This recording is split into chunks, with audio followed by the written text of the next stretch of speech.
परतवाड्यात तरुणींचं लैंगिक शोषण करून व्हिडिओ व्हायरल करणाऱ्या आरोपीला कोठडी।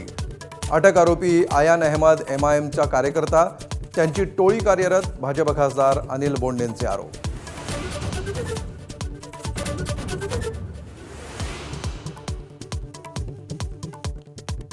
प्रकरणात अनेक नेत्यांची नावं येत असल्यामुळे अशोक खरातचा एन्काउंटर होऊ शकतो। काँग्रेस खासदार प्रणिती शिंदेंचा दावा।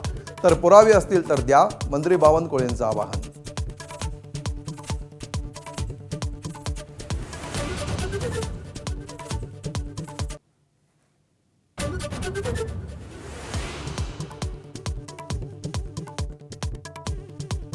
मुंबईतल्या गोरेगाव नेस्को संकुलात लाईव्ह कॉन्सर्ट दरम्यान ड्रग्सचा महापूर। ओव्हरडोसनं 2 विद्यार्थ्यांचा मृत्यू, 6 जणांना अटक।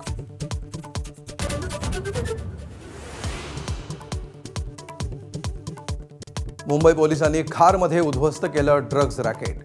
13,000चं भाडं असलेल्या घरातून चालायचं 30 कोटींचं ड्रग्ज रॅकेट। गुजरातमधून फरार आरिफ शेखची मुंबईत MD ड्रग्सची फॅक्टरी।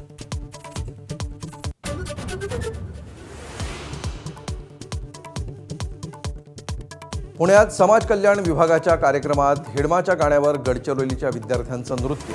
हिडमाचा उल्लेख पर्वत अशा अर्थी केल्याचा विद्यार्थ्यांचा दावा।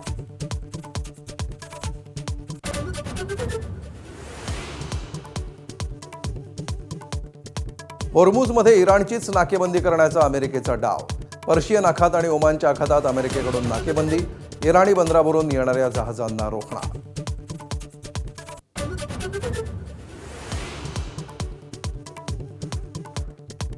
भारतरत्न डॉक्टर बाबासाहेब आंबेडकरांच्या 135व्या जयंतीनिमित्त देशभर विविध कार्यक्रमांचं आयोजन। राज्यपाल, मुख्यमंत्री, उपमुख्यमंत्री चैत्यभूमीवर, तर संसद भवन परिसरात पंतप्रधान आणि विरोधी पक्षनेत्यांकडून वंदन।